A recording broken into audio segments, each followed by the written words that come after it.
magandang umaga po sa lahat mga bossing, mga idol. So andito naman tayo sa loob ng training camp. So sayang kagabi at bossing, gabi tayo. So sayang kagabi yung na-upload natin dun. Nagkaroon tayo ng violation dun kay Whitey. So binura ko na lang po mga bossing, mga idol. Hindi pa tayo monetize ni Whitey, baka tayo magkakaproblema sa ating YouTube account mga bossing, idol. So by the way mga bossing, ang laban po natin April 2. So ito yung mga kinokondisyon namin dito. Ito naman po mga bossing, yung dito banda ay pang big event po ito. Meron tayong April 28, meron tayong 8 cup, 330 yung ating pot money. So ito po yung isasalang natin, yung ating mga gray at saka yung ating mga puti na mga mga bloodline, at saka meron tayong yellow liquid hats. So yun po yung isasalang natin. Pero ito yung nauna, yung kagabi na train namin, medyo matagal-tagal na hindi sila namin na-train. Mga 2 weeks na yata yung pahinga nila. So yung isang araw pa kami nagsimula, pinapalakad-lakad namin dun sa gradas at konting stretching lang po mga bossing, mga idol. Ayun, nandito tayo sa ating mga kaibigan mga bossing. Yung poging handler ni Boss Martinez kali, si Darius Sopala. Tingnan si bossing Noriel. Boss, luto na yan, boss? Oo, luto na. Rek, tignan mo, Rek. Kain ka lang. Ito yung mga vlogging handler ni Boss Martinez Kilin dito, mga boss idol. Si Noril, ito si Noril yung tagahalo. Yan si Boss Buboy. Yan naman si Ricky. Ricky, hindi artist. Ayan yung mga patukan natin dyan mga bossing sa ating mga alagang manok. Kulit mandler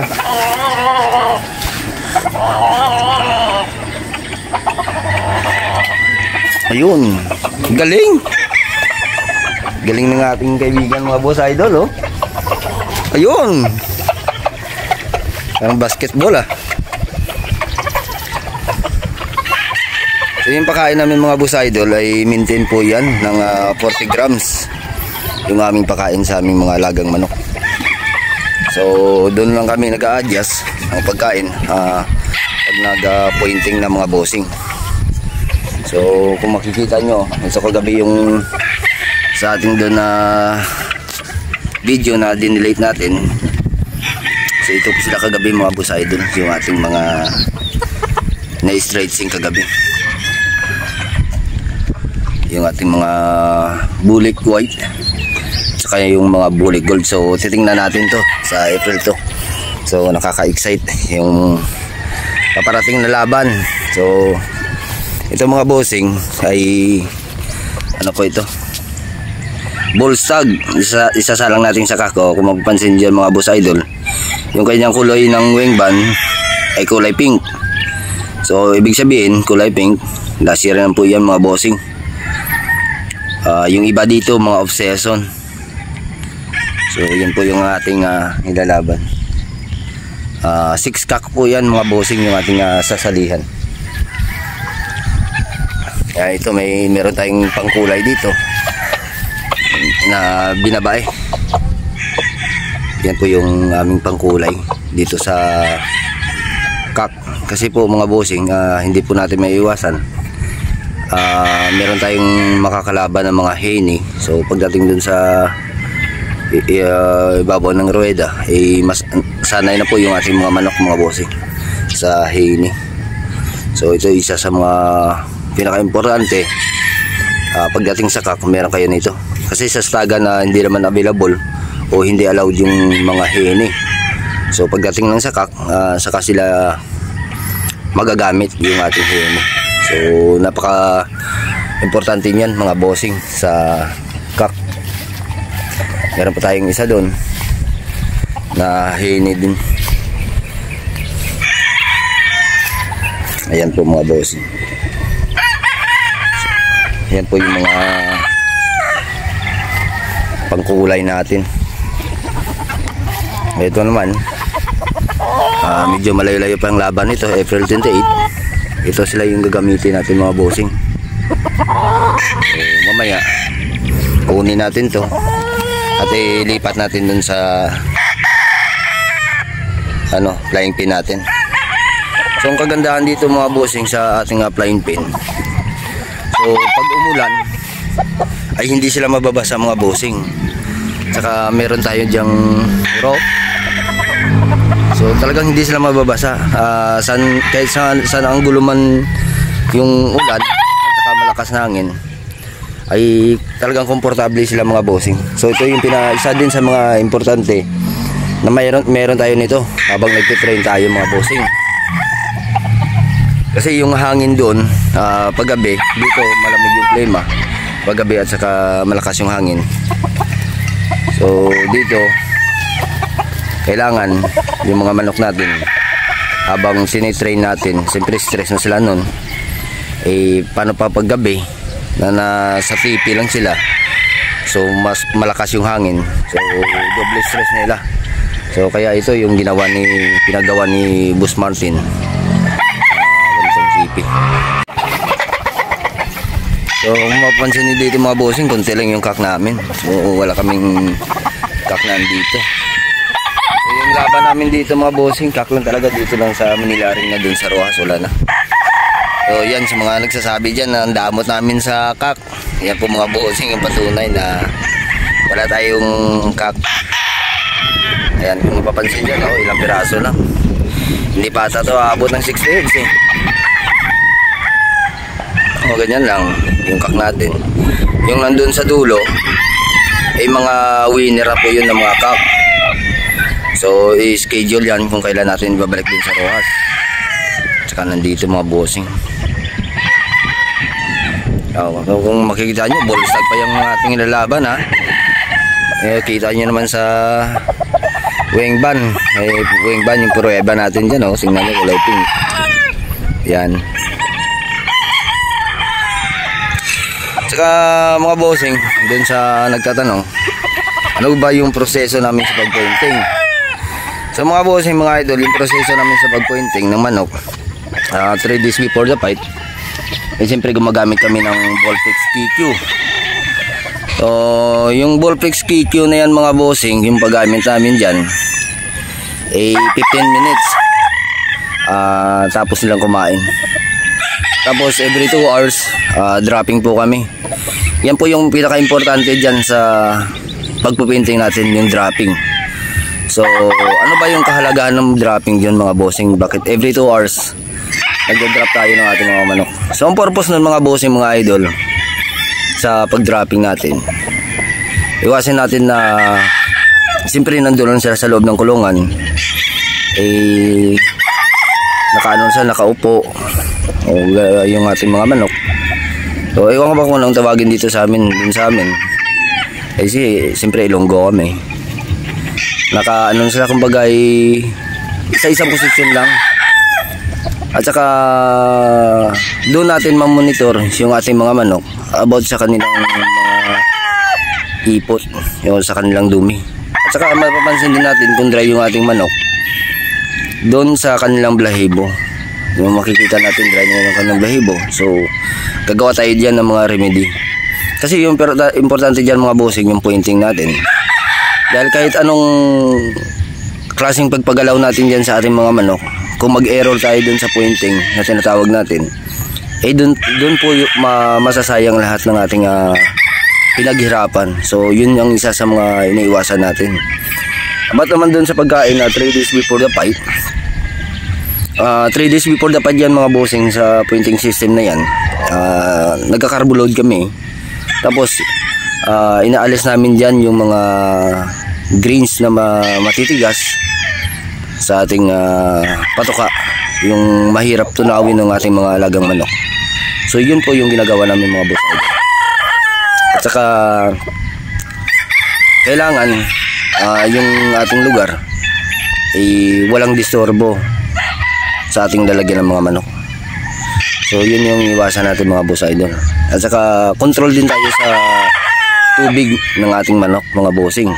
So every day nagbabawas kami ng dip sa kanilang inumin. Saka nakadepende po yun sa inyo mga bossing kung ano yung pinapatukan nyo sa day of pointing ng ating mga manok. So kailangan mamonitor nyo yan mga bossing, at saka lalong lalo na sa kanilang panunaw. So pag day pointing ng mga bossing mga idol, selection na tayo, day pointing na po. Pag day pointing na po yan mga bossing, pag yung manok natin na mahina manunaw, huwag nyo na pong ituloy dahil may nararamdaman yan na something sa kanyang katawan, dahil doon natin makikita na hirap sa manunaw. At saka mamonitor natin yung kanilang dumi mga boss idol dun sa day of pointing. So yun ang aming proseso sa pagpo-pointing ng mga alagang manok. So nakadepende po yan sa mga handler mga bossing, at kanya-kanya naman tayo ng diskarte. Basta sa amin, yun po yung aming proseso kung paano kami mag-pointing. So papakita ko po sa inyo yung aming mga nandun, ang aming kulungan. Dito papasok tayo dito sa aming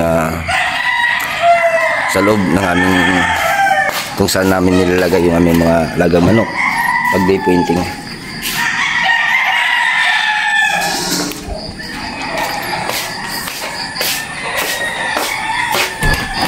So ito mga bossing yung kwarto ng aming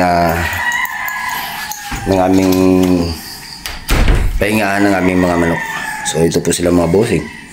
Dito namin nilalatag yung aming mga alagang manok. So ito. Tsaka meron tayo dahil yung aircon. Yan. So yan mga bossing, pag hindi nyo kabisado yung aircon, wag na wag kayong gagamit ng aircon sa day of pointing. Yung aming handler, gumagamit siya kasi kabisado niya na at matagal niya nang ginagawa yan. So dyan sa mga baguhan at sa mga may mga experience na din, wag na wag niyo po yung gagamitin mga bossing sa day of pointing yung aircon na yan. Hindi niyo kabisado. So hindi namin i-advise yan sa inyo. Baka alam niyo man yung ating mga manok pag nag-aircon,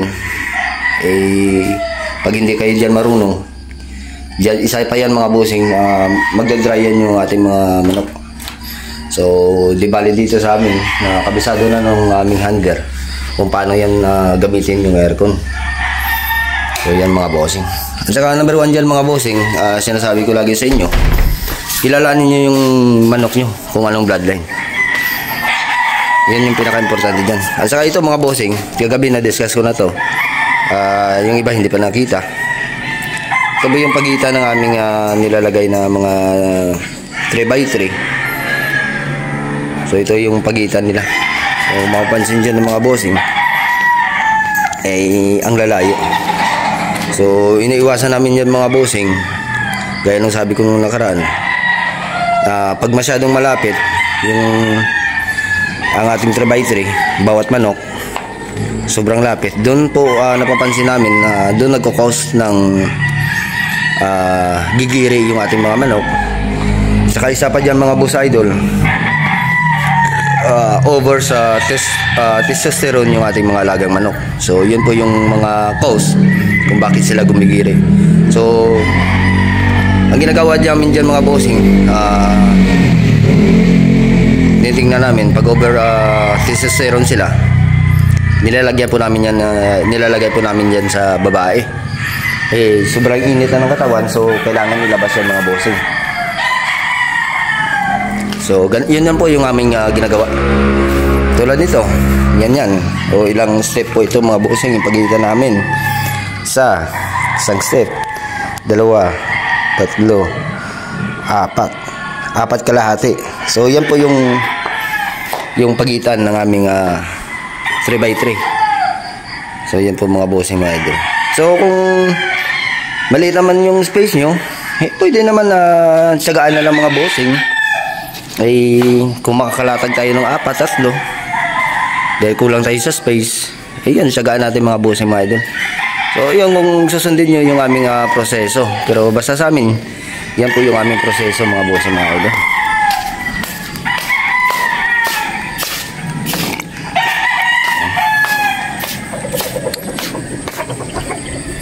So yun na lang po mga bossing. At nga pala mga boss idol, meron tayong parating na World Game Power Expo dun sa Cagayan de Oro, sa Muir Mindanao na po yan mga bossing.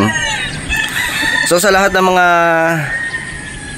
mga subscriber ko na nagtatanong sa akin about dito sa presyo, diyan mga bossing mga idol, sa inyo na mismo yan pupunta yung GCJF Game Farm dyan sa Cagayan de Oro mga bossing. Meron tayo dyan na expo sa parating na April 10, 11 and 12. So dyan mga bossing, mapapatunayan nyo yan kung sakto yung sinasabi nating price dito. Kasi kung anong price po nandito mga bossing, pagdating dun sa expo, ganyan din po yung ating presyo doon. So unless kung magpapatong yung ating taga-event doon sa presyo, basta yan dito sa amin mga bossing, yung panlaban namin 8.5. Yung aming mga panlaban namin dito mga bossing 8.5, minimum of 10. Tapos yung aming 2-way cross na pulit is 8K. Yung aming pure pullet 15K. Sa lahat po ng pure yan mga bossing mga idol. At saka aming broadsag ay 35K. Yung aming 2-way cross na broadsag quality 16K po mga bossing mga idol. So sa lahat ng mga materials po mga bossing, wala tayong tinatawag na minimum. Doon lamang po sa mga battle stag mga bossing mga idol. So yan mga bossing, pagdating dyan sa expo, pwede na kayo dyan makabili kahit isang piraso mga bossing mga idol. So sa lahat ng mga taga Mindanao dyan mga bossing, kita-kits po kayo dyan. Pupunta dyan yung GCJF Game Farm para makilahok sa ating World Game Power Expo mga bossing mga idol. So dagang salamat kaninyong tanan mga bossing mga idol. Magandang buntag sa inyong lahat. So sa lahat ng mga OFW, ng mga subscribers natin dyan, Dubai, Canada, so hindi lang kayo may isa-isa mga bossing mga idol. Maraming salamat po mga bossing sa inyong patuloy na pagsuporta sa aking munting YouTube channel mga bossing mga idol. And God bless po sa lahat mga bossing mga idol.